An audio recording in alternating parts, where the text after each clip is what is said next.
یہ بھی ہمارا بڑا سوشل فنکشن ہے، بہت بڑا، اور اس میں فضول خرچیاں ہو رہی ہیں، حرام کی کمائی ہوئی کمائی جو ہے وہ پانی کی طرح بہائی جاتی ہے۔ ابھی مجھے ایک صاحب نے بتایا کہ ممبئی میں 2 شادیاں ہوئی ہیں مسلمانوں میں، ایک میں 1.5 کروڑ روپیہ خرچ ہوا، ایک میں 80 لاکھ خرچ ہوا۔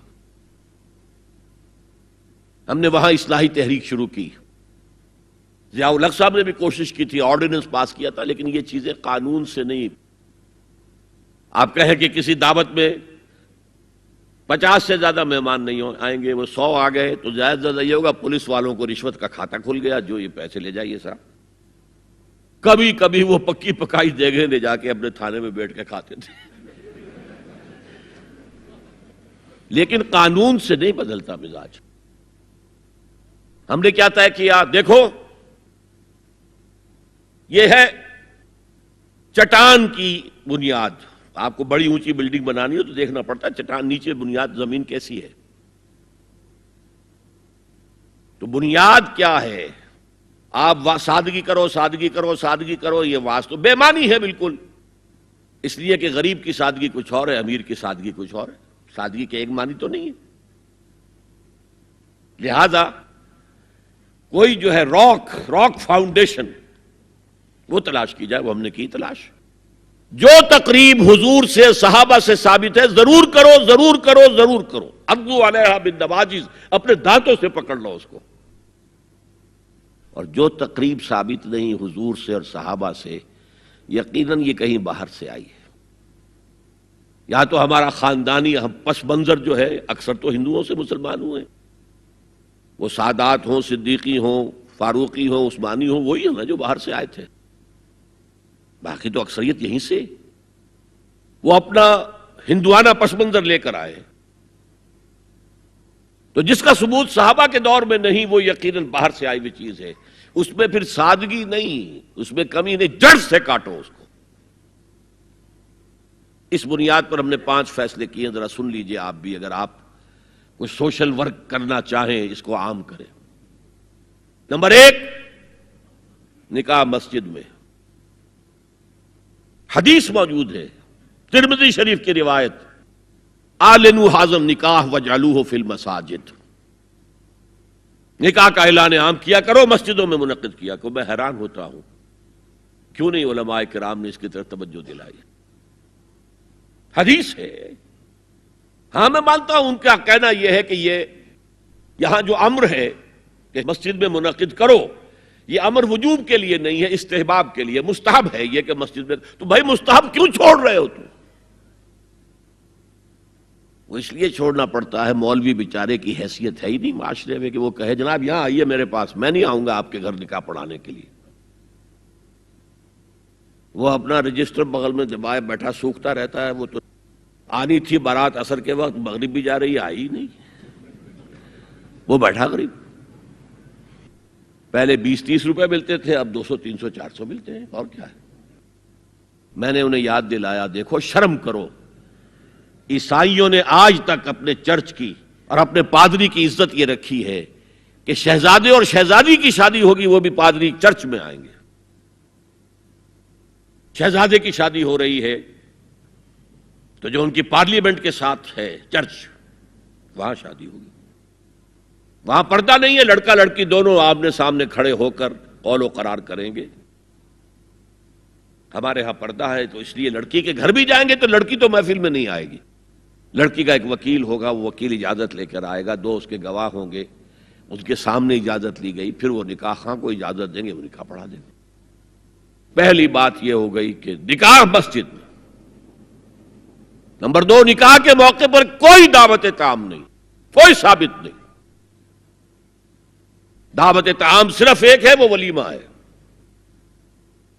اور اس قدر معقول بات ہے، سب باپ اپنے سینوں پر ہاتھ رکھ کر سوچیں اور میری بات سنیں، کیا بیٹی کو گھر سے رخصت کرنے کا وقت جو ہے وہ خوشی کا وقت ہوتا ہے؟ جب بیٹی گھر سے جا رہی ہو، کوئی جانور بھی آپ قربانی کے لیے، کوئی مینڈھا کو بکرا لے آئیں 8-10 دن پہلے اور بچے مانوس ہو جائیں، تو وہ جب آپ ذبح کرتے ہیں تو پچھاڑے کھاتے ہیں کہ نہیں بچے؟ اور یہ لخت جگر ہے، نور چشم ہے، 18 20 22 برس گھر میں رہی ہے، وہ جا رہی ہے. خوشی نہیں ہے وہاں، صرف یہ ہوتا ہے اے سائی آف ریلیف کہ ایک ذمہ داری کا بوجھ تھا، اللہ نے آج پورا کرا دیا، اتروا دیا بوجھ. پھر بھی اندیشہ ہوتا ہے، پتہ نہیں مزاج ملے نہ ملے، نئے ماحول میں جا رہی ہے، وہاں جا کر ایڈجسٹ ہو یا نہ ہو، اندیشے پھر بھی ہوتے ہیں ذہن کے اندر. تو ان سے مرغ پلاؤ کھانا اور متنجن کھانا کوئی معقول بات نہیں ہے.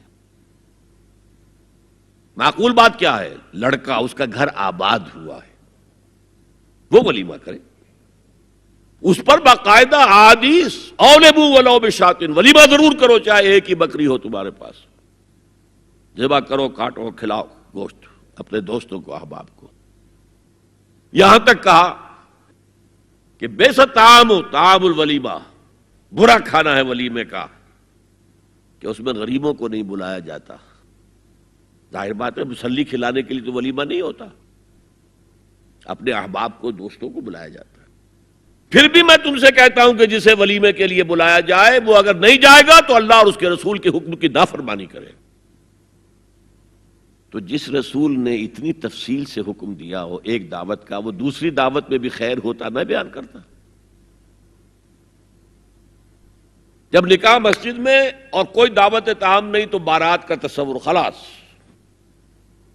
بارات کس بلا کا نام ہے؟ قرآن میں تو کوئی ذکر ہی نہیں، عربی میں یہ لفظ ہی نہیں. اجتماع طرفین مسجد میں ہوا، نکاح ہوا. لڑکی کو، حضرت فاطمہ کو رضی اللہ تعالی عنہا، کچھ خواتین جا کر چھوڑ آئی تھی اس حجرے میں جو ایک انصاری صحابی نے حضرت علی کو دیا تھا. ان کا تو کوئی گھر بھی نہیں تھا.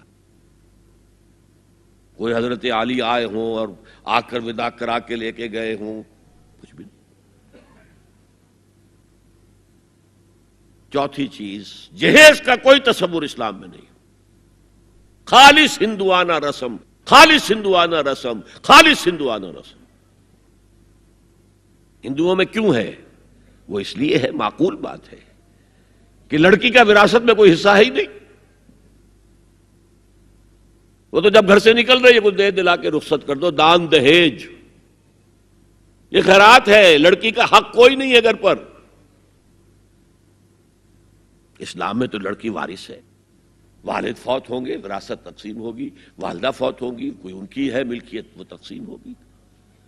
شادی کے موقع پر کوئی جہیز اسلام میں نہیں، قطعاً نہیں. غلطی سے حضرت فاطمہ کے جہیز کو جہیز کہہ دیا گیا. وہ جہیز کیا تھا؟ ایک پیسہ بھی حضور کے اپنی جیب سے نہیں تھا.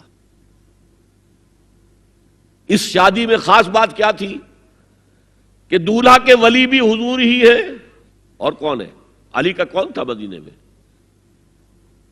اور دلہن کے والد بھی حضور ہیں.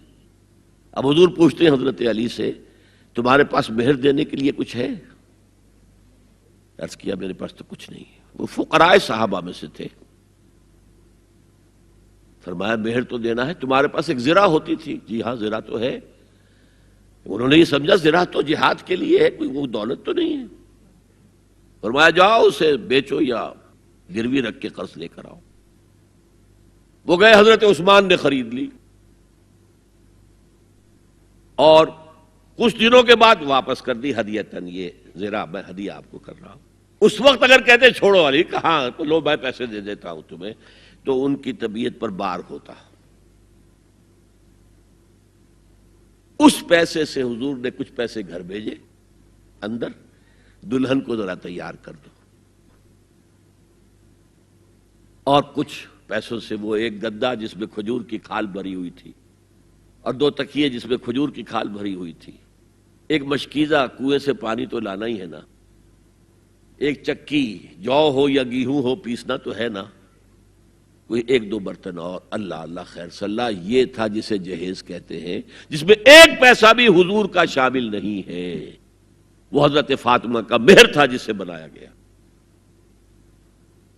ورنہ مدینے ہی میں دوسری آپ کی صاحبزادی کا نکاح حضرت عثمان سے بھی ہوا. کہیں ذکر ہے جہیز کا؟ حضرت عثمان کا گھر بھرا ہوا، ہر چیزیں موجود، وہاں تو جہیز کا تذکرہ نہیں. بہرحال یہ شادی کو آسان کرو زنا کو مشکل بناؤ. یہاں شادی کے لیے 9 من تیل ہوگا تو رادھا ناچے گی، ورنہ یہ کہ بڑی ہو رہی ہے، عمر ہو رہی ہے، سب کچھ ہو رہا ہے، لیکن کچھ تقاضے تو ہے نا، آخر کچھ تو کرنا ہوتا ہے نا، آخر کچھ نہ کچھ لوگوں کو تو کھانا کھلانا ہی ہوتا ہے نا، بارات تو آخر آئے گی ہی نا، کچھ نہ کچھ تو دینا ہی ہوگا، کچھ جوڑے کپڑے، کچھ یہ.